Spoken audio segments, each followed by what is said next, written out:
तो मुझे लगता है इजी गोइंग भी होना चाहिए।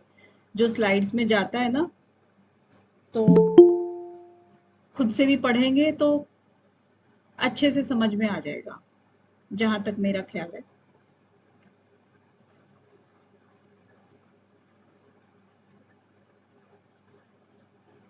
आज हम 51 वाला कर रहे हैं। 51 में इससे पहले क्या स्टोरी चल रही थी कि जो पीछे के जो श्लोक थे, भगवान जो हैं अर्जुन को समझाते हुए आ रहे हैं और उनको निष्काम कर्म करने के लिए कह रहे हैं। अभी निष्काम कर्म, समत्व बुद्धि समत्वम योग उच्यते, है ना, योगः कर्मसु कौशलम। तो यहाँ पर हमने छोड़ा था योगः कर्मसु कौशलम पे, 50 वाले सूत्र में छोड़ा था, श्लोक में छोड़ा था। अब 51 वाले में ये जो कह रहे हैं कि कर्मजम बुद्धि युक्ता ही फलम त्यक्त्वा मनीषिणः जन्म बंध विनिर्मुक्ता पदम गच्छन्ति अनामयम। तो यहाँ पर इनका भावार्थ भी मैंने आज साथ में लिख दिया है सबका, कि इस समत्वम बुद्धि योग से ऋषि मुनि तथा भक्त सकाम कर्म से उत्पन्न होने वाले फलों को त्याग कर जन्म मृत्यु के बंधन से मुक्त होकर परम पद को प्राप्त हो जाते हैं। तो पीछे का जो श्लोक इन्होंने बोला था समत्वम योग उच्यते और योगः कर्मसु कौशलम, उसी को, जो पीछे का श्लोक था, उसी की पुष्टि करने के लिए भगवान जो है ना इस श्लोक का उदाहरण देते हैं कि समत्वम बुद्धि वाले जो योग से ऋषि मुनि और सारे भक्त हैं, सकाम कर्मों से जो भी फलों का हमारे उत्पन्न होते हैं उनका त्याग करके जन्म मरण के बंधन से मुक्त हो जाते हैं और किसको प्राप्त होते हैं, परम पद को प्राप्त हो जाते हैं। ठीक है, तो इस तरीके से वो इसका एग्जाम्पल देते हैं। आगे वाले श्लोक में क्या कह रहे हैं कि जो अनामय शब्द आया है, पहले वाले श्लोक में जो अनामय आया है ना, लास्ट में 51 के लास्ट में जो अनामय है, इसमें क्या कह रहे हैं कि अनामय पद की प्राप्ति का क्रम कैसे होता है, किस तरह से क्रम होता है, उसको आगे के 2 श्लोकों में, एक इसमें और दूसरा इसमें एक्सप्लेन करेंगे ये। जैसे यदा ते मोह कलीलम बुद्धि व्यतीत ऋष्यति तदा गतांसी गंतासी निर्वेदनम श्रोतव्य श्रुतस्य च। यानी कि जिस समय तेरी बुद्धि मोह रूपी दलदल यानी कि मोह कलीलम है ना, मोह रूपी दलदल को भली भांति पार कर जाएगी, उस समय तू सुने हुए और सुनने योग्य सभी भोगों से विरक्ति को प्राप्त हो जाएगा। ठीक है, सारी चीजें जब तेरी मोह जो है, मोह रूपी बुद्धि है, उससे जब पार कर जाएगा तो जितनी तू चीजें सुनता है और जितनी भी सुनने योग्य जितनी भोग होते हैं उन सब से विरक्त हो जाएगा।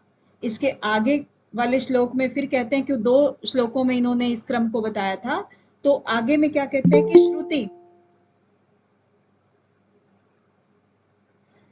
श्रुति विप्रतिपन्ना ये यदा स्थास्यति निश्चला समाधौ अचला बुद्धि तदा योगम अव्याप्स्यसि। तो यहाँ पर क्या कह रहे हैं कि श्रुति विप्रतिपन्ना, यानी कि जो सुनते हैं ना, वैदिक ज्ञान से जो वचन सुनते हैं उनको श्रुति कहते हैं ना। तो श्रुति वैदिक ज्ञान के वचनों को सुनने से जो विचलित हो गई है तेरी बुद्धि, जब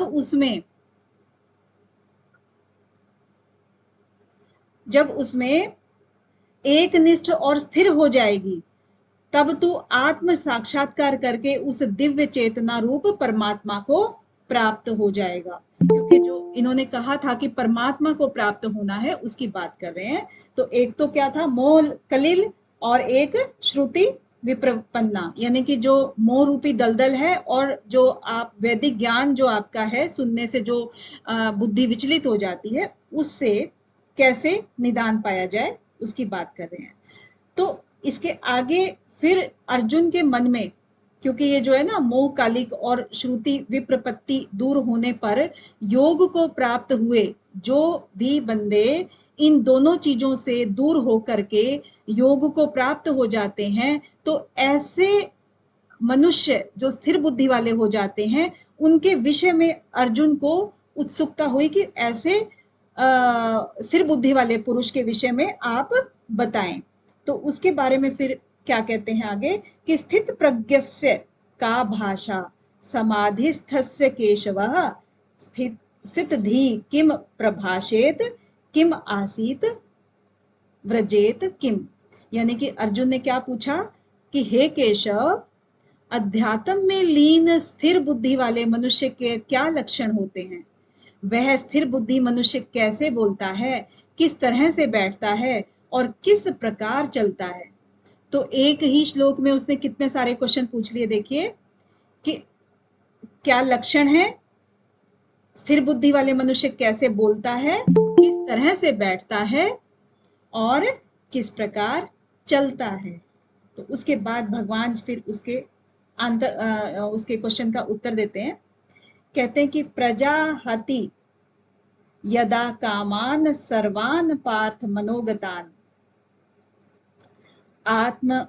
आत्मनि एव आत्मना तुष्टः स्थित प्रज्ञ तथा उच्यते। यानी कि भगवान क्या कहते हैं, उसके पहले प्रश्न का भी उत्तर देते हैं कि हे पार्थ, जब मनुष्य मनोरथ से उत्पन्न होने वाली इंद्रिय तृप्ति की सभी प्रकार की कामनाओं का परित्याग कर देता है, तब यानी कि सबसे पहले क्या किया उसने, इंद्रियों से जो भी तृप्ति होती है उन कामनाओं का त्याग किया। जब विशुद्ध मन हो गया उसका, आत्मा में ही संतोष जब प्राप्त हो गया, तब वह मनुष्य विशुद्ध चेतना में स्थित हो जाता है। तो उसी को क्या कहते हैं, स्थित प्रज्ञ कहते हैं। ठीक है, तो स्थित प्रज्ञ के लक्षण बताए हैं अभी इसने।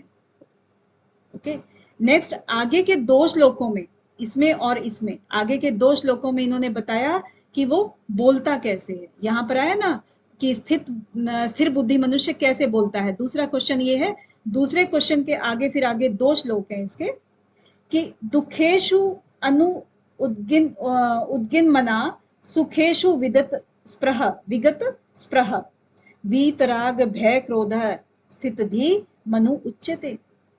तो दुखों की प्राप्ति होने पर जिनका मन विचलित नहीं होता है, दुखेशु अनुद उद्विग मना, यानी कि दुखों की प्राप्ति पर जिनका मन विचलित नहीं होता है, सुखों की प्राप्ति की इच्छा नहीं करता है। ठीक है, सुखेशु विगत स्पृह नहीं करता है, और जो आसक्ति वीतराग भय क्रोध, ठीक है, जो आसक्ति भय क्रोध से मुक्त है, स्थित धी मुनि उच्यते, उसी को क्या कहा है, स्थिर बुद्धि वाला मुनि कहा जाता है। ठीक है, तो ये हो गया। अगले श्लोक में फिर आगे और क्या कहते हैं, 2 श्लोकों में इन्होंने कहा था कैसे बोलता है, यह सर्वत्र अनभिस्नेह तत् तत् प्राप्य शुभाशुभम न अभिनंदिति न द्वेष्टि तस्य प्रज्ञा प्रतिष्ठिता। तो इस संसार में जो मनुष्य न तो शुभ की प्राप्ति से हर्षित होता है, ठीक है, और न अशुभ के प्राप्त होने पर द्वेष करता है, ऐसी बुद्धि वाला पूर्ण ज्ञान में स्थिर होता है। ठीक है, तस्य प्रज्ञा प्रतिष्ठिता।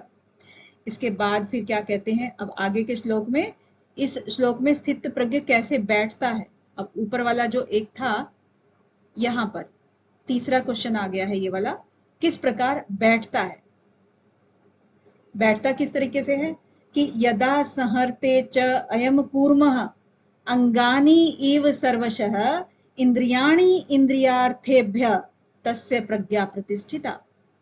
जिस प्रकार कछुआ सब ओर से अपने अंगों को समेट लेता है, उसी प्रकार जब मनुष्य इंद्रियों को इंद्रिय विषयों से सब प्रकार से खींच लेता है, तब वह पूर्ण चेतना में स्थिर हो जाता है। ठीक है, अब इसके आगे क्या कहते हैं कि केवल इंद्रियों के विषयों के हट जाने से ही स्थित प्रज्ञ हो जाता है क्या।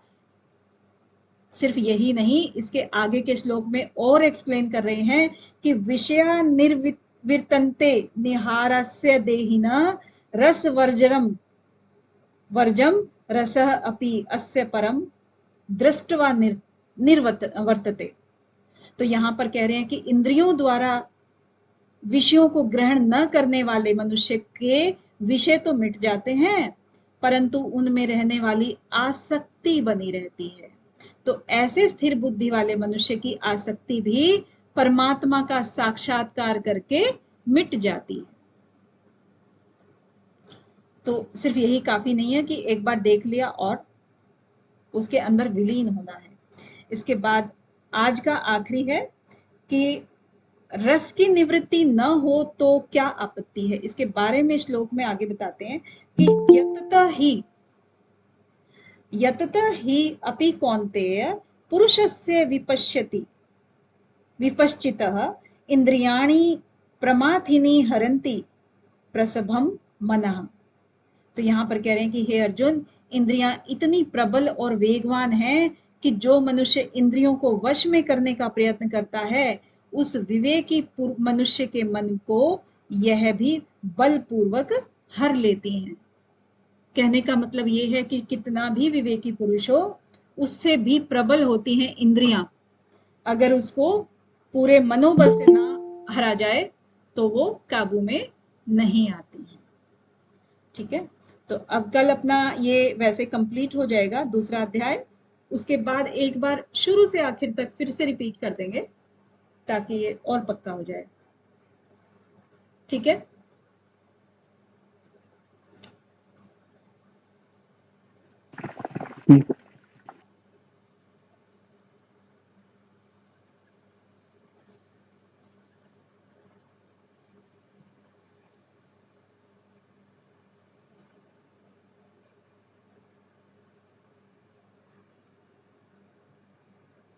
हम्म,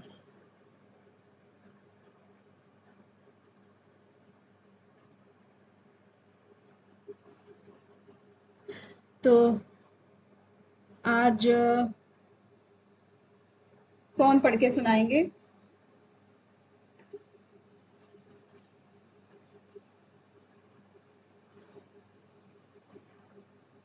हेमा साहू जी, आंशिका जी, आप में से बता दीजिए किसकी इच्छा है पढ़ने की योग सूत्र के प्रेयर की।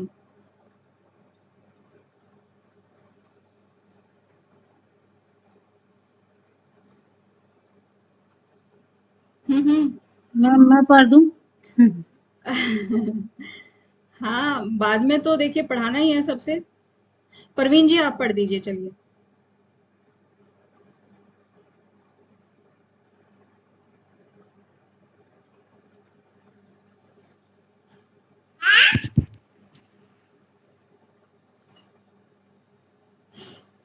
करण प्रवीण जी, जी बस। करण जी, यस मैम। हाँ जी।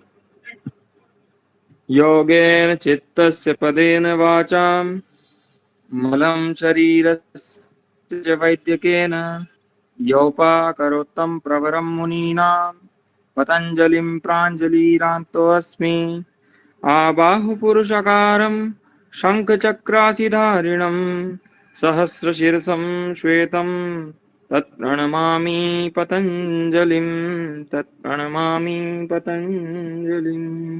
बहुत ही सुंदर। आप सुन लीजिए, देखिए बार बार हम एक ही से नहीं कराएंगे। थोड़ा सा आप लोगों भी थोड़ा अपनी जुबान को ना साफ कीजिएगा। वाणी, पदेन वाचाम, जब तक आप ये तीनों चीजें नहीं करेंगे। कौन सी तीनों चीजें हेमा जी, अंशिका जी, कौन सी तीनों चीजें आप बताइए? योग से चित्त की शुद्धि, और पद से वाणी की शुद्धि, और शरीर के मलों से, वैदिकेन से शरीर के मलों की शुद्धि। ये तीन शुद्धियां जो है ना, वो महर्षि पतंजलि जी ने बताई हैं। कहा यह जाता है कि योगेन चित्त से, योग का जो उन्होंने सूत्र पिरोए थे, जो बिखरे हुए थे इधर उधर हमारे ग्रंथों में, उनको पिरो करके इजी करके लोगों तक पहुंचाया था। और व्याकरण जो है उसका भाष्य किया था। और एक जो वैदिकेन यानी कि जो आयुर्वेद का ग्रंथ है, उसका भी एक भाष्य हमने सुना है कि कहीं कहीं ग्रंथों में मिलता है कि वो महर्षि पतंजलि जी ने किया था, वो वैद्य भी थे एक तरह से, तो शरीर के मलों की शुद्धि। तो 3 प्रकार के इनके गुण जो बताए हैं ना, आपको ये तीनों ही प्रकार के गुण अपनाने हैं। अब योगेन चित्तस्य, यानी कि योग का अभ्यास तो हम क्या कर रहे हैं, अभी कर ही रहे हैं, थोड़ा थोड़ा कर रहे हैं ना, कहीं समाधि और इनकी चर्चा कर रहे हैं। जब तक आप बोलोगे नहीं तो आपका ये वाला अभ्यास कैसे होगा। तो कोई भी हेजिटेट मत कीजिए, आप इनसे सीखिए। पुराने कुछ ऐसे स्टूडेंट हैं जिनको नहीं बोलना आता था, संस्कृत उनको बोलनी ही नहीं आती थी, और वो आज इतना अच्छा उच्चारण कर रहे हैं कि पहले ये बोल रहे हैं कि मैम हम सुनाएं, यानी कि आप खुद देख सकते हो कि वो कितने ज्यादा उत्साहित होते हैं इसको सुनाने के लिए। बहुत अच्छा उनका उच्चारण हो गया है। तो आप हेजिटेट मत कीजिए, पदेन वाचा वाली आपकी नहीं तो ये वीक रह जाएगी। और ये शरीर से, मलम शरीर से आप योगाभ्यास करते होंगे तो उससे हो जाता है। ठीक है, आपको ये तीनों ही चीजें करनी है। तो ठीक है मैम। ठीक है, हेजिटेट मत कीजिए, गलत होगा कोई बात नहीं, सब अपने ही हैं, रोज यहाँ मिलते हैं ना, घर में भी तो कोई कुछ हम एक्सपोजर लेते हैं ना अपना, चलो मैं बोल के दिखाता हूँ, बोल के दिखाती हूँ। हमने जब याद किए थे अपने हस्बैंड को बहुत सुनाया, बहुत बोर किया, इतना किया कि वो दूर भागने लगे कि नहीं नहीं अब बहुत हो गया है हम नहीं सुनेंगे फिर हमने ना मोबाइल में क्या किया कि मोबाइल में जो एक वो होती है ना, टाइमर होता है, तो टाइमर लगा के फिर हमने उससे प्रैक्टिस की, क्योंकि घर वाले भी बोर हो जाते हैं, अरे बाप रे भागो अब ये सूत्र सुनाएंगे तो किसी भी चीज को सीखने के लिए ना एक पागलपन का होना बहुत जरूरी है। अगर आप मुझसे ठीक हैं है। ठीक है चलिए नेक्स्ट स्टार्ट करते हैं, एक बार रिकैप ले लेंगे, रिलेट करते जाएंगे सूत्रों को एक दूसरे से, और जहां जिस सूत्र का अर्थ नहीं समझ में आएगा वहां आप बोल दीजिएगा।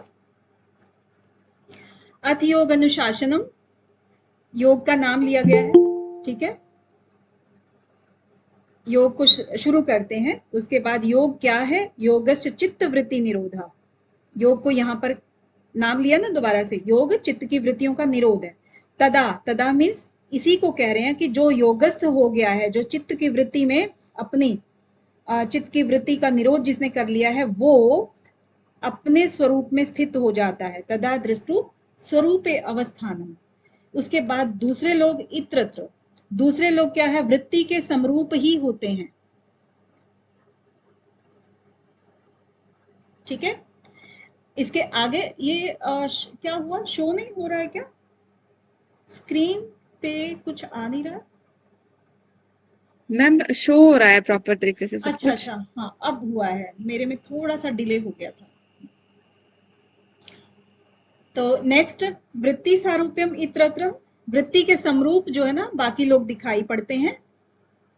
कैसे, जैसे कोई भी बंदा किसी भी नेचर का है तो हम उसी को उसी के नेचर के अकॉर्डिंग जानते हैं। इसके बाद वृत्ति की यहाँ पर बात की चौथे में, तो वृत्ति को ही आगे एक्सप्लेन कर रहे हैं कि वृत्ति पंचतः, वृत्तयः पंचतः, 5 प्रकार की वृत्ति होती है, जो कि कलिष्ठ भी हो सकती है और अकलिष्ठ भी हो सकती है। कलिष्ठ बोले तो जो दुखों की तरफ लेकर जाए, और अकलिष्ठ बोले तो जो समाधि की तरफ, वैराग्य की तरफ लेकर जाए। अब यहाँ पर बात की वृत्तियों की, तो वृत्तियों को बोला कि वृत्ति जो है 5 प्रकार की होती हैं, प्रमाण, विपर्य, विकल्प, निद्रा और स्मृति। 5 प्रकार की वृत्तियों की बात की। आपको इसको सीक्वेंस से याद करना होगा, क्योंकि सीक्वेंस लगाना आता है। अब इन्हीं पांचों को अगले 5 सूत्रों में एक्सप्लेन किया गया है। पहले में प्रमाण, प्रमाण को एक्सप्लेन करेंगे। प्रत्यक्ष, अनुमान, आगम, प्रमाणानी, यहाँ पर थोड़ा सा प्रोनाउंसिएशन किसी किसी का गड़बड़ा जाता है, प्रमाणानी बोलना नहीं आता है उनको। तो प्रत्यक्ष, अनुमान, आगम, प्रमाणानी, 3 प्रकार के इन्होंने प्रमाण बताए हैं। इसके बाद विपर्य की बारी आती है, दूसरा नंबर विपर्य है। विपर्य क्या चीज होती है, हम शुरू से ही जानते हैं कि विपर्य का मतलब होता है उल्टा, है ना। जो हम हिंदी व्याकरण में जब हमने स्कूलों में पढ़ा था, तो विपर्य ज्ञान यानी कि उल्टा ज्ञान, इसका विपर्य बताइए, इसका उल्टा बताइए, स्त्री पुरुष ऐसे ऐसे करके, नर नारी। तो उस तरीके से विपर्य का मतलब हो गया मिथ्या ज्ञान। जो मिथ्या ज्ञान प्रतिष्ठित करा दे वो विपर्य है। विपर्यो मिथ्या ज्ञान अतरूप प्रतिष्ठा। ठीक है, इसके बाद विकल्प की बारी आती है 3rd नंबर पे। विकल्प क्या होता है कि किसी भी चीज का शब्द ज्ञान अनुपाति वस्तु शून्यो विकल्प। अगर हम इसको एक सीक्वेंस से पढ़ेंगे यहाँ पर, क्योंकि हमें जो बोलना होता है ना वो हमें ब्लैक इंक में जो लिखा हुआ है उसको बोलना होता है। ये नीचे वाले जो ब्लू वाले हैं ये सिर्फ और सिर्फ समझने के लिए हैं कि शब्द ज्ञानानुपाति वस्तु शून्यो विकल्प, ऐसे हम उच्चारण करेंगे इसका। तो शब्द ज्ञान यानी कि जो पहले से जो शब्द ज्ञान चला आ रहा है उस, और वस्तु शून्य होती है, वस्तु होती नहीं है, उसको विकल्प कहते हैं। निद्रा क्या होता है कि अभाव प्रत्यालंबना वृत्तिर निद्रा, यानी कि जो प्रत्यय का आलंबन जो है, आलंबन का जो अभाव है, किसी भी प्रत्यय के आलंबन का अभाव की वृत्ति जो हो गई वो निद्रा कहलाएगी। और स्मृति क्या चीज होती है? अनुभूत विषय असंप्रमोशन स्मृति, यानी कि जो हमारे अनुभव किए हुए विषय हैं उनका अचानक से प्रकट हो जाना, असंप्रमोश, प्रकट हो जाना स्मृति कहलाता है। अब 11 तक इन्होंने 11 सूत्रों तक किसको एक्सप्लेन किया? वृत्तियों को एक्सप्लेन किया है। ठीक है, चित्त आ गया, चित्त की वृत्तियां आ गई। उसके बाद 12वें सूत्र में महर्षि पतंजलि उपाय बताते हैं कि इन चित्त की वृत्तियों को कैसे निरोध किया जा सकता है, रोका कैसे जा सकता है। तो अभ्यास वैराग्याभ्याम तन्निरोध, उनको रोकने का उपाय क्या है? एक अभ्यास है और दूसरा वैराग्य है। दो, एक ही सूत्र में 2 उपाय बताए हैं, अभ्यास वैराग्याभ्याम। अब अभ्यास को आगे 13 और 14 सूत्र में एक्सप्लेन करते हैं। तत्र स्थितो यत्नोभ्यास है, यानी कि अभ्यास क्या चीज है? उस चीज में स्थित होने का, किसी भी चीज में, कोई भी आप कार्य कर रहे हो उस चीज में अगर आप स्थित होना चाहते हो, सफल होना चाहते हो, तो बार बार यत्न करना, उसको हम अभ्यास कहते हैं। और अभ्यास का आगे और क्या कह रहे हैं कि स तु दीर्घ काल नैरंतर्य सत्कारा आसेवितो दृढ़ भूमि, यानी कि तुम उसको दीर्घ काल तक निरंतरता के साथ, अपनी श्रद्धा भावना के साथ, लगातार बहुत ही ज्यादा सेवा भावना के साथ आप उसको दृढ़ कर सकते हो। कहाँ? जहां पर आप जिस चीज में स्थित होना चाहते हो, जिस भूमि को पाना चाहते हो। इसके बाद वैराग्य की बात आती है। यहाँ 13 और 14 में अभ्यास को एक्सप्लेन किया, वैराग्य को किया आगे 15 और 16 में। दृष्टानुश्रविक विषय वितृष्णस्य वशीकार संज्ञा वैराग्यम, यानी कि देखे और सुने गए विषयों में वितृष्णा, तृष्णा होता है किसी चीज में पड़ जाना, उसकी लालसा करना, और वी लग जाने से उस चीज को छोड़ देना, यानी वितृष्णा करना, वैराग्य लेना।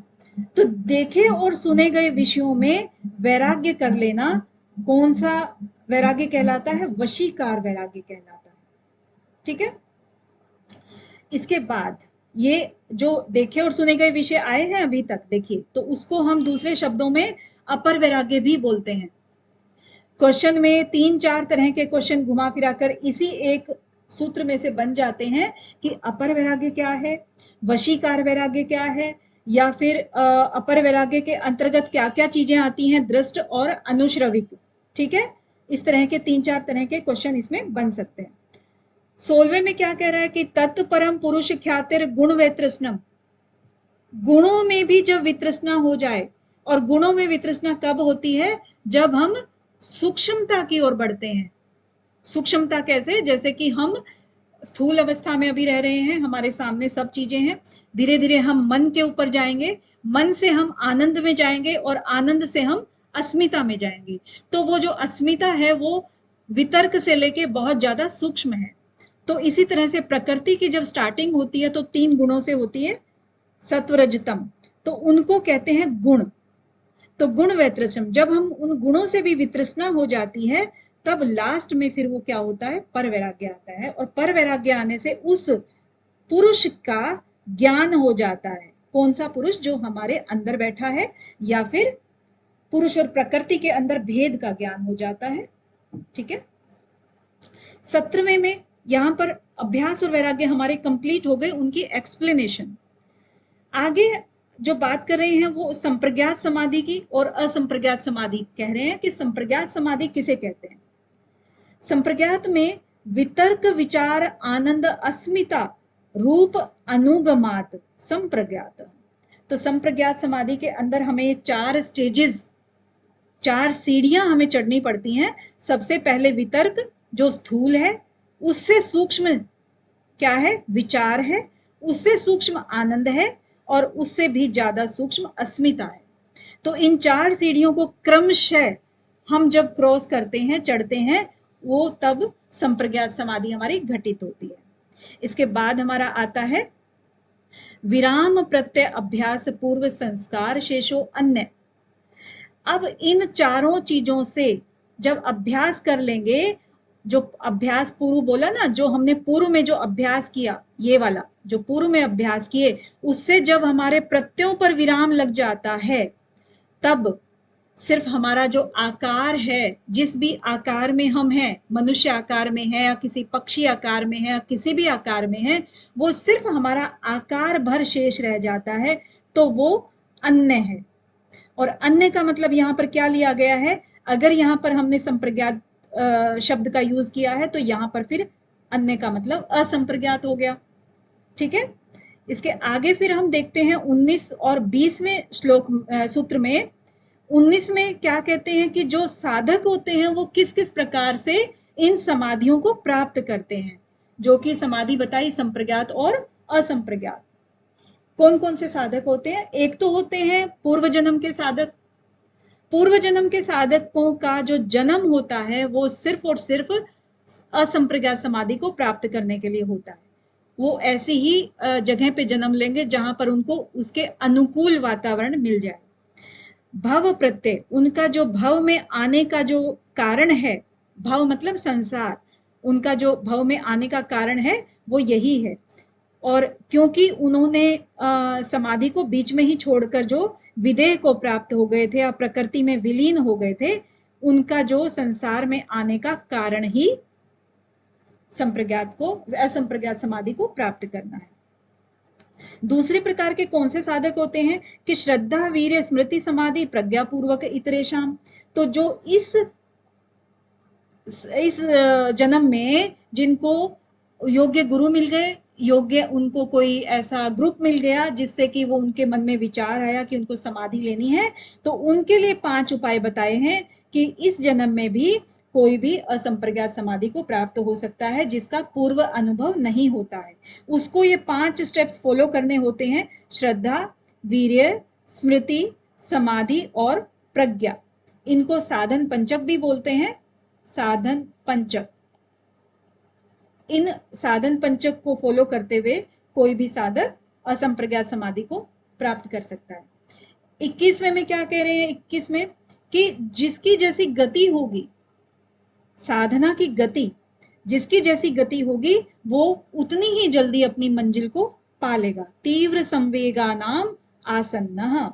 और फिर साधकों का वर्गीकरण है कि साधक किस किस प्रकार के होते हैं कि मृदु मध्य अधिमात्र तत्वा ततोपि विशेषा, यानी कि मृदु प्रकृति के होते हैं, मध्य प्रकृति के होते हैं जो कि ना स्लो चलते हैं ना तेज चलते हैं, और बहुत तेज गति से चलने वाले भी होते हैं जिनको सिर्फ और सिर्फ समाधि से ही मतलब है, बाहरी दुनिया से कोई मतलब नहीं है, तो वो इस प्रकार के हो। अब यहाँ पर 22 सूत्र तक वो इस तरह से एक्सप्लेन करके 23वें सूत्र में महर्षि पतंजलि क्या कहते हैं कि आपने अभ्यास वैराग्य का तो कर लिया है, इसके अलावा भी, वाह, इसके अलावा भी आप समाधि की तरफ जा सकते हैं। कौन सा उपाय करके? ईश्वर के प्रणिधान हो करके, ईश्वर को समर्पित हो करके आप समाधि को प्राप्त कर सकते हैं। अब ईश्वर का नाम इन्होंने अगर पहली बार लिया है तो इनको ईश्वर को एक्सप्लेन करना पड़ेगा कि कौन ईश्वर किसके बारे में कह रहे हैं। ये वो ईश्वर जो कि कलेश कर्म विपाक आशय, इन 4 चीजों, 4 इन्होंने वो बताए हैं, इनसे अपरामृष्ट है, इनसे अछूता है। ठीक है, पुरुष विशेष, जो कि उन सभी पुरुषों में विशेष है, हम जो सारे पुरुष हैं इन सब में विशेष है, जो वो ईश्वर है, उसको कह रहे हैं ईश्वर। ठीक है, आई होप इनको एक्सप्लेन करने की जरूरत नहीं है, पहले हो चुके हैं कलेश कर्म विपाक आशय। इसके बाद 25वें में क्या कह रहे हैं कि तत्र निरति अतिशयम सर्वज्ञ बीजम, यानी कि वो निर अतिशय है, उसका कोई भी मुकाबला नहीं है, किसी से मिलता जुलता नहीं है, वो सबसे अलग है। सर्वज्ञ बीजम, सभी चीजों को जानने वाला है, सभी चीजों को सिर्फ ऊपर ऊपर से जानने वाला नहीं है। बीजम, वो अपनी उसकी गहराई से जानने वाला है। ठीक है, अब तीसरे सूत्र में देखिए ईश्वर का इन्होंने बात की, ईश्वर प्रणिधानाद्वा। उसके अगले 3 सूत्रों में वो सिर्फ और सिर्फ ईश्वर के, हम कह सकते हैं कि गुणों की व्याख्या कर रहे हैं। हालांकि ईश्वर निर्गुण होता है, लेकिन उसको निर्गुण भी बताने के लिए कहा जाता है ना कि भाई उसमें वो निर्गुण है, वो निराकार है, ये सब चीजें तो कहेंगे ना हम।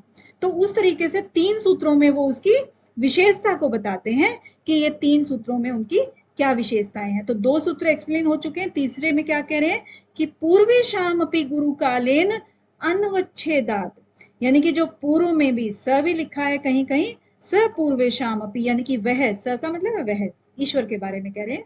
तो पूर्वेशाम, वो पूर्व में जो भी हुए हैं गुरु, अब पूर्वेशाम में यहाँ पर हमारे पूर्वज भी हो सकते हैं और पूर्वजों के गुरु भी हो सकते हैं। तो उनके जो, उनका भी जो गुरु रहा है और जो काल से भी अवच्छेदित नहीं होता है, यानी कि काल की रेंज में नहीं आता है, जो जो पैदा होता है या जिनका जन्म मरण होता है वही तो काल की रेंज में आएंगे ना, लेकिन ये तो अनादि है और अनंत है, तो एक काल के उसमें नहीं आता है।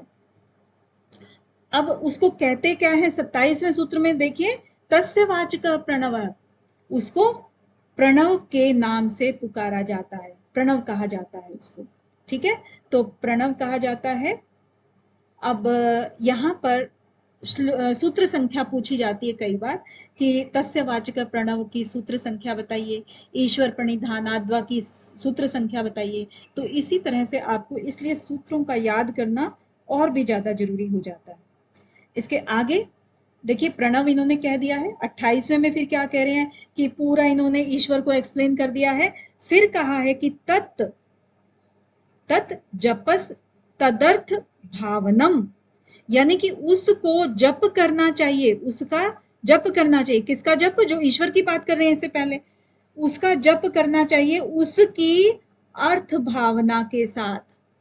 अर्थ भावना मीन्स जो उसके जो भी गुण हैं उनको ध्यान में रखते हुए। ऐसा नहीं कि आप मुंह से तो ओम ओम बोल रहे हो लेकिन अंदर आपके टेंशन चल रही है कि मुझे बाहर जाना था, कोई मिलने आना था, या फिर मेरे गैस पे दूध चढ़ा हुआ है, दूध उबल रहा है, बच्चे शोर कर रहे हैं, हस्बैंड का ये वो, बहुत सारे विचार आपके मन में हैं। वो चीजें नहीं, उसकी अर्थ भावना उस समय में आपके अंदर हो, केवल और केवल ईश्वर का ध्यान ही हो। उसका ध्यान करने से फिर इसका फल बता रहे हैं आगे 29वें सूत्र में कि ततः प्रत्यक चेतनादिगमो अपि अंतराया भावश्च, उसको करने से, यानी कि जो उसका जप किया उसको करने से हमारी जो प्रत्येक आंतरिक जो चेतना है, प्रत्येक मीन्स आंतरिक जो चेतना है, उस वो क्या सीख जाती है, वो क्या मिल जाता है उसको, अधिगमो हो जाता है। उससे हमें फिर पता लगता है कि हमारी अंदर जो अंतराएं थी ना, जो हमारी बाधाएं आ रही थी, उनका भी अभाव हो चला है। अब वो बाधाएं हमारी नहीं रही, यानी कि जब हम उसको उसकी अर्थ भावना के साथ में जप करते हैं तो हमारे सब शंकाएं दूर हो जाती हैं कि पता नहीं मिलेंगे नहीं मिलेंगे ईश्वर, या हमारे सकारात्मक बुद्धि बनेगी कि नहीं बनेगी, हमारे मनोविकार नष्ट होंगे कि नहीं होंगे। तो बहुत सारे तरह के जो अंतराएं हैं वो अंतराएं हमारी नष्ट हो जाती हैं, उनका अभाव हो जाता है। अब यहाँ पर इन्होंने अंतरायों का नाम लिया है तो 30वें सूत्र में ये पूरी अंतरायों को एक्सप्लेन करते हैं कि महर्षि पतंजलि कि 9 प्रकार की अंतराएं हमारी बताई है महर्षि पतंजलि ने। कौन कौन सी हैं? व्याधि, सत्यान, संशय, प्रमाद, आलस्य, अविरति, भ्रांति, दर्शन, अलब्ध भूमिकत्व, अनवस्थितत्वानि, चित्त विक्षेपास्ते अंतराया। तो इस प्रकार से 9 प्रकार की अंतरायों के साथ में 5 प्रकार के और सह विक्षेप बता देते हैं। दुख दौर्मन से अंग में जयत्व, श्वास प्रश्वास विक्षेप सह भुआ। तो 5 प्रकार के और बता दिए, यानी कि टोटल हमारे 14 प्रकार की अंतराएं हो गई। फिर तत्व प्रतिषेधार्थम एक तत्व अभ्यास है, और उनका प्रतिषेध, उनका रोकना कैसे है, इनको एक तत्व के अभ्यास से ही इनको रोका जा सकता है। अब एक तत्व का अभ्यास करने से, अब देखिए 32 सूत्र तक आप एक थोड़ा सा पॉज ले लीजिए, बताया था पहले भी आपको। इसके बाद फिर अब प्रैक्टिकल पे आते हैं। अभी तक ये सिर्फ हमें बता रहे हैं कि ऐसे ऐसे होना है, ऐसे ऐसे कर सकते हो। थोड़ा सा अब प्रैक्टिकल पे आते हैं कि हमें अपने को कैसे एक तत्व के अभ्यास के लिए तैयार करना है। तो तैयारी में सबसे पहले हम क्या करते हैं कि हम जो जहां रह रहे हैं सामाजिक बिहेवियर को हम पहले कंट्रोल करते हैं। उस सामाजिक बिहेवियर के लिए हमें मैत्री करुणा मुदितोपेक्षा नाम एक फ्रेज हो गया, सुख दुख पुण्य अपुण्य विषयाणाम भावना चित्त प्रसादन, यानी कि हमें अपने चित्त को प्रसन्न करने के लिए, चित्त प्रसन्न होगा तभी तो हम एक तत्व का अभ्यास निर्विघ्न रूप से कर पाएंगे ना, कोई बाधा नहीं आएगी, चिंता नहीं रहेगी। तो उनका हमें मैत्री करुणा मुदिता उपेक्षा, मैत्री को सुख से जोड़ेंगे, करुणा को दुख से जोड़ेंगे, मुदिता को पुण्य से जोड़ेंगे और उपेक्षा को अपुण्य से जोड़ेंगे। ठीक है, ये मिलान करने के लिए बहुत बार आता है। तो इस प्रकार अगर हम अपने सामाजिक बिहेवियर में बदलाव लेके आते हैं तो हमारा चित्त प्रसन्न रहने लगता है।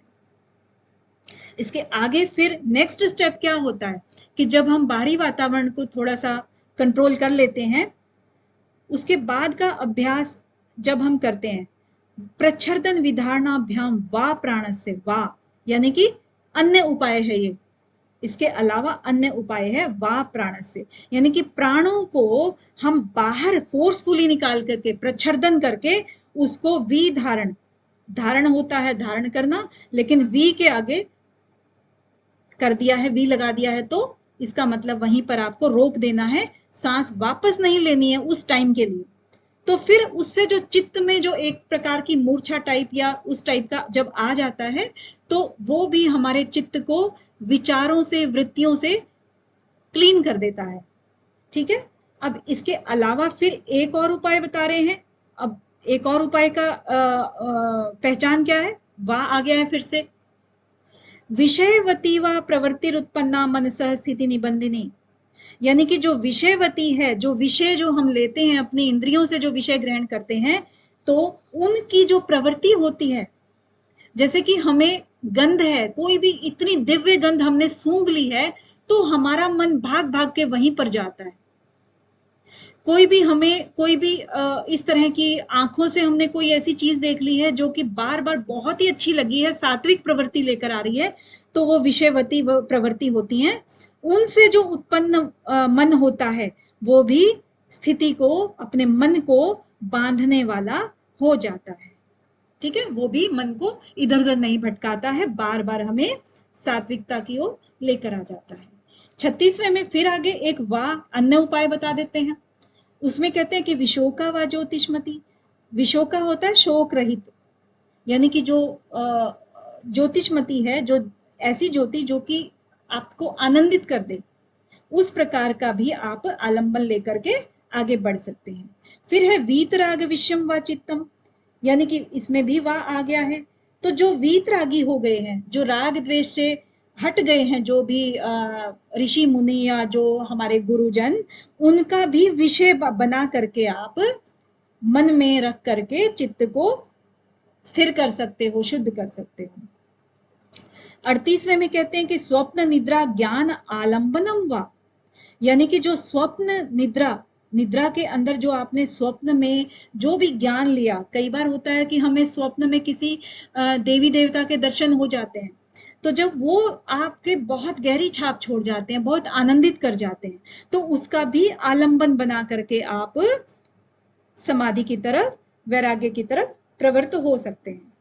39वें में कह रहे हैं कि यथा अभिमत ध्यानाद्वा, अब यहाँ पर भी वाह ही है, या आपका जिसमें भी अभिमत है, ऊपर जितने भी चीज बताई गई हैं उनके अलावा भी जो आपको समाधि मार्ग में ले जाए, उसका भी आप ध्यान कर सकते हैं।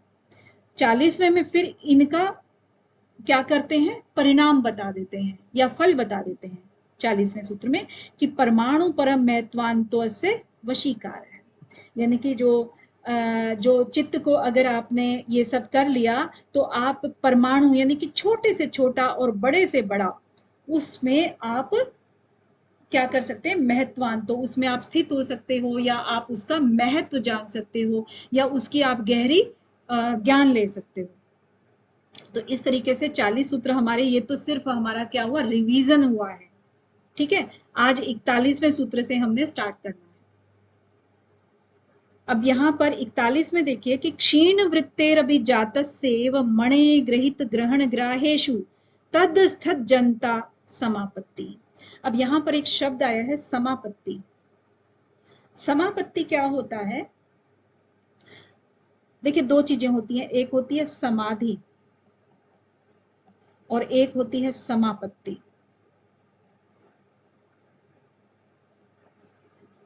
ठीक है, अब समाधि क्या होती है, समाधि हमारी बॉडी की लगती है, शरीर की लगती है ना, शरीर होता है समाधिस्थ। और समापत्ति जो है ना, जो हम चित्त के ऊपर जो एक्सपेरिमेंट कर रहे हैं, चित्त को हम वृत्तियों से निरोध कर रहे हैं, धीरे धीरे करके वितर्क, विचार, आनंद, अस्मिता, इस सब में चित्त का रोल होता है। तो उसकी जो चित्त की जो एकाग्रता बढ़ती जाती है और वो एकदम गुणों से रहित, यानी कि सात्विक गुण का भी आलंबन लेते हुए जब उसको भी छोड़ देता है, तो तब कहते हैं समापत्ति। यानी कि वो एकदम से हर चीज को छोड़ते हुए आगे बढ़ रहा है। तो चित्त की लगती है समापत्ति और शरीर की लगती है समाधि। तो इन दोनों का ही मिला जुला रूप है कि हम क्या कहते हैं कि किसी की समाधि लग गई है या फिर वो समाधि में विलीन हो गया है और तत्व ज्ञान की प्राप्ति हो गई है। तो इन दोनों का मिला जुला रूप इसको कहते हैं, क्योंकि चित्त शरीर में ही होता है और शरीर और चित्त दोनों का कार्य एक साथ चलता है। तो अब इस सूत्र के एक्सप्लेनेशन पे आते हैं कि क्षीण वृत्तेर, यानी कि वृत्तियां क्षीण हो जाती हैं, जब वृत्तियां क्षीण हो जाती हैं, अभिजातस्य ईव, अभिजात नाम की एक मणि होती है, अभिजात नाम की, उसकी तरह से, अभिजात नाम की जैसे एक स्फटिक मणि होती है उसी को बोल देते हैं। स्फटिक मणि होती है ना, जैसे जिसका कोई रंग रूप नहीं होता है और बहुत ही ट्रांसपेरेंट होती है वो, तो उस तरीके से उसकी तरह से हो जाती है अभिजात नाम की मणि। तो मणि के लिए कह रहे हैं कि जैसे क्षीण वृत्तिर, जो जिसकी वृत्तियां समाप्त हो जाती हैं, क्षीण हो जाती हैं, तो वो अभिजात नाम की मणि के समान हो जाता है।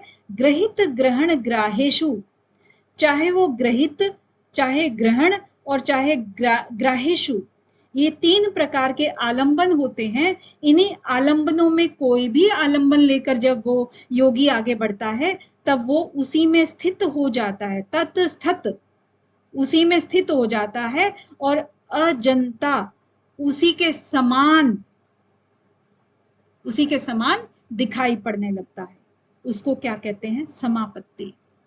ठीक है, जैसे कि मान लीजिए स्फटिक मणि है या अभिजात नाम की मणि है जो ट्रांसपेरेंट है, उसके सामने अगर लाल रंग आया तो वो लाल रंग शो होगा, नीला आया तो नीला होगा, हरा आया तो हरा होगा। यानी कि चाहे वो ग्रहित आलंबन हो, चाहे ग्रहण आलंबन हो, चाहे ग्राहिशु आलंबन हो, कोई भी आलंबन आएगा तो उसी प्रकार ही दिखाई पड़ेगा, उसी में स्थित होकर के उसी प्रकार का दिखाई पड़ेगा उसके, क्योंकि अपनी वृत्ति अब कोई भी नहीं है।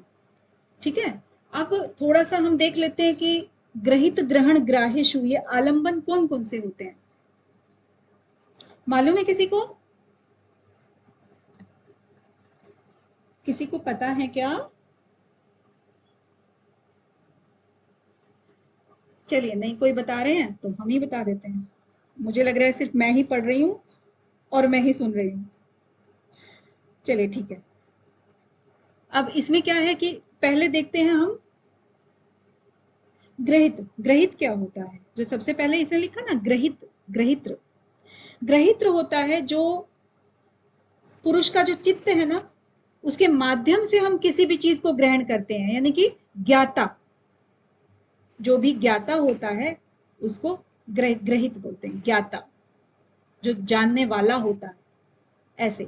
यानी कि चित्त के माध्यम से हम किसी भी चीज को कहते हैं। जैसे कि हमारा चित्त में क्या चीज होती है सबसे क्लोज चित्त के? अस्मिता होती है, ठीक है। हम इसका आलंबन लेते हैं तो ये सबसे उच्च प्रकार का आलंबन हो गया, यानी कि हम इसमें सबसे लास्ट में पहुंचते हैं, ठीक है। और उसके बाद हमारा जो आता है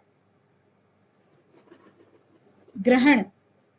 अब ग्रहण में क्या चीज होती है? ग्रहण क्या करते हैं? विषय, इंद्रियां ग्रहण करती है ना किसी भी चीज को वैसे, लेकिन मन सहित जो इंद्रियां होती है, मन होता है एक तो, और जो इंद्रियां होती हैं वो चीजों को ग्रहण करती हैं। तो वो ग्रहण करने के बाद हमें अनुभूति क्या होती है? आनंद की अनुभूति होती है। तो अस्मिता, उसके बाद आनंद आ गया। इसके बाद आता है क्या? स्थूल और सूक्ष्म जो जड़ प्रकृति होती है उसकी बात कर लेते हैं। तो उसको क्या कहते हैं? ग्राह्य। हम इन्हीं चीजों को तो ग्रहण करते हैं ना, इन्हीं चीजों को ग्रहण करते हैं ना, जो भी स्थूल जगत की चीजें हैं उन चीजों को। तो उसके अंदर हमारे क्या आते हैं? वितर्क और विचार आ जाता है। चल के मेरा वितर्क एंड विचार,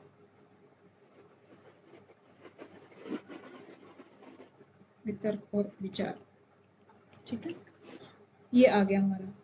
तो ये ग्रहित ग्रहण ग्राहेशु इस तरीके से किसी भी आलंबन को अगर लेगा तो उसकी जो छाया है या उसका जो भी प्रभाव है वो उसी प्रकार का ही दिखाई देगा। जैसे कि इन्होंने एग्जाम्पल दिया, जैसे अभिजात नाम की जो मणि है उसी तरह से। और ये सब क्या करने से? जिनकी वृत्तियां क्षीण हो गई हैं, ठीक है। समझ आया? जी मैम। आगे बढ़े ना? जी। ओके।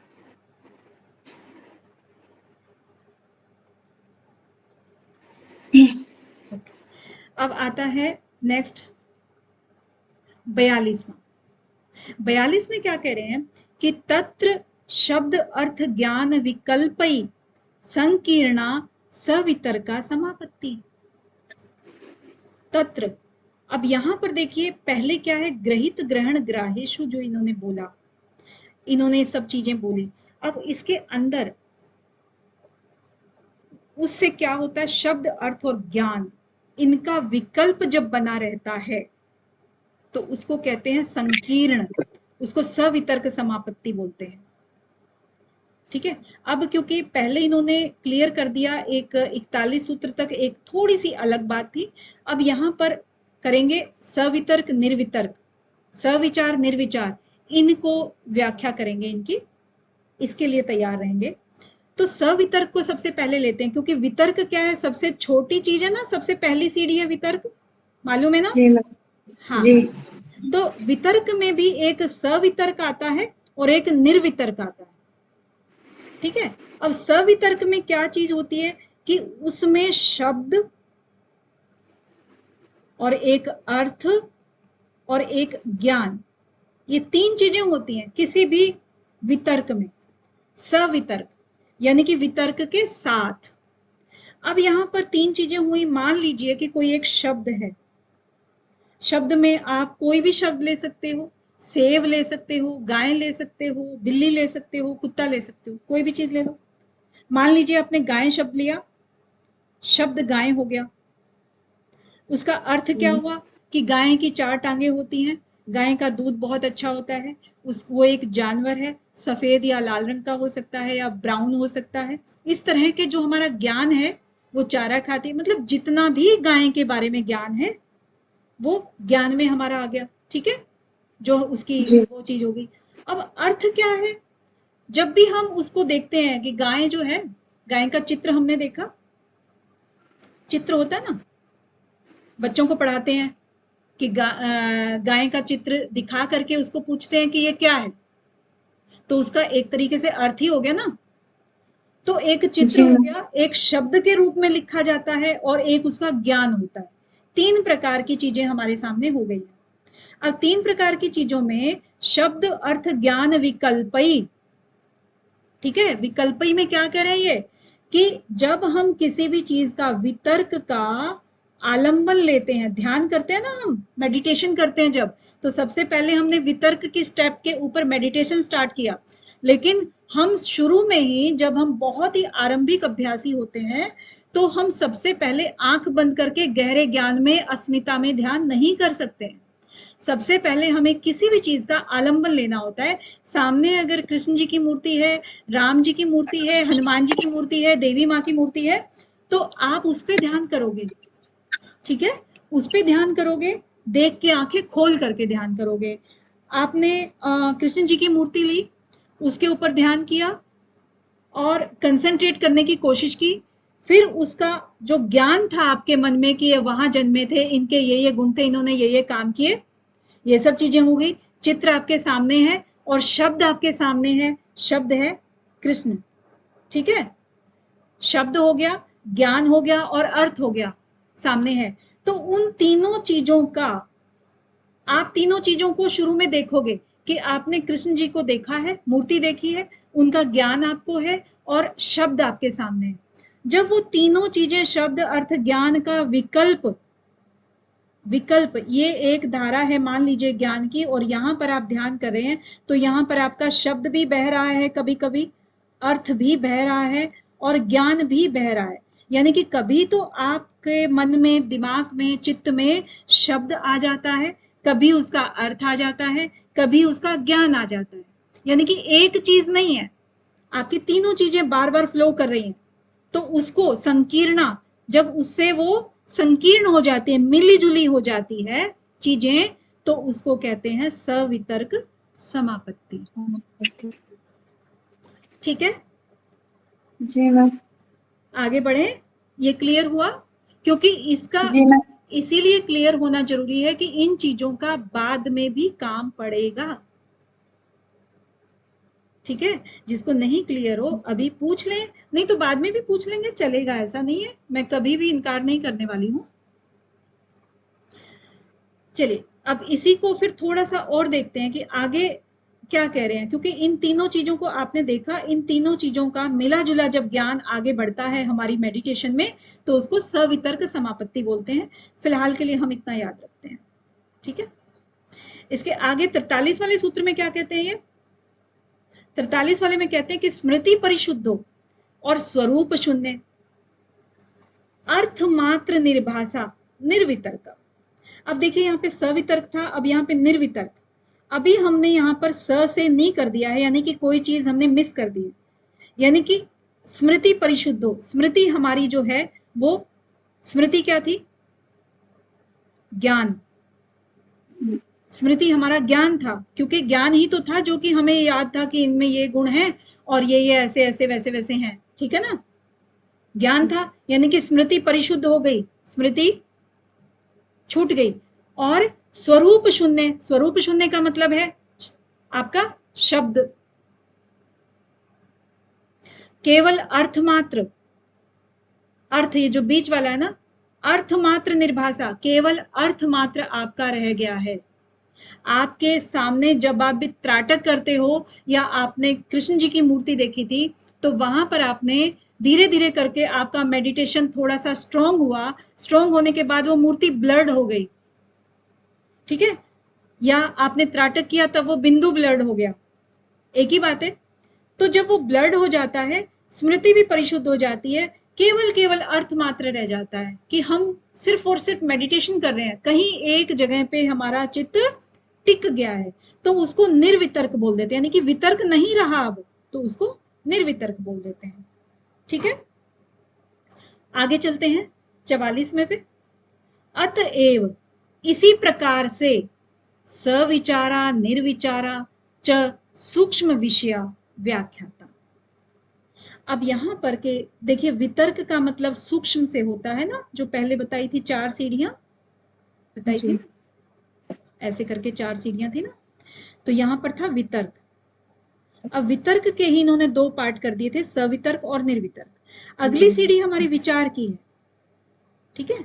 अब यहाँ पर इन्होंने, महर्षि पतंजलि ने विचार को एज इट इज एक्सप्लेन तो नहीं किया है, लेकिन कह दिया है कि अतएव इसी प्रकार से आप सविचार और निर्विचार को भी समझ लीजिए कि वो भी सूक्ष्म विषयों की तरह से इसी तरह से व्याख्या उनकी की जाती है। ये तो अपनी स्थूल हो गया वितर्क, और ये सूक्ष्म हो गया क्योंकि इसमें कोई भी ठोस वस्तु नहीं है, दिखाई देने वाली नहीं है, विचार है, ये ओनली विचार है। विचारों में अगर हमें शब्द अर्थ ज्ञान का अनुभव होता है तब वो सविचारा, और विचारों में ही अगर हमें स्वरूप शून्य, स्मृति परिशुद्धो स्वरूप शून्य हो जाता है, केवल अर्थ रह जाता है, तो वो निर्विचारा। ठीक है, तो इसी प्रकार से एक ही सूत्र में उन्होंने सविचार और निर्विचार को एक्सप्लेन कर दिया है। 45वें में क्या कह रहे हैं ये कि सूक्ष्म विषयत्वम च अलिंग पर्यवसानम, यानी कि अब यहां पर देखिए चीज आती है कि जो सूक्ष्म विषय जो होते हैं कहां तक जाते हैं। अभी हमने वितर्क से स्टार्ट किया और विचार पर आ गए, विचार से फिर आगे, विचार से भी सूक्ष्म कहां तक इसकी पहुंच है, सूक्ष्म विषयत्वम कहां तक पहुंच है, अलिंग तक पहुंच है, जहां तक अलिंग पर्यवसानम, यानी कि जहां से अलिंग स्टार्ट, अलिंग से भी बाद तक।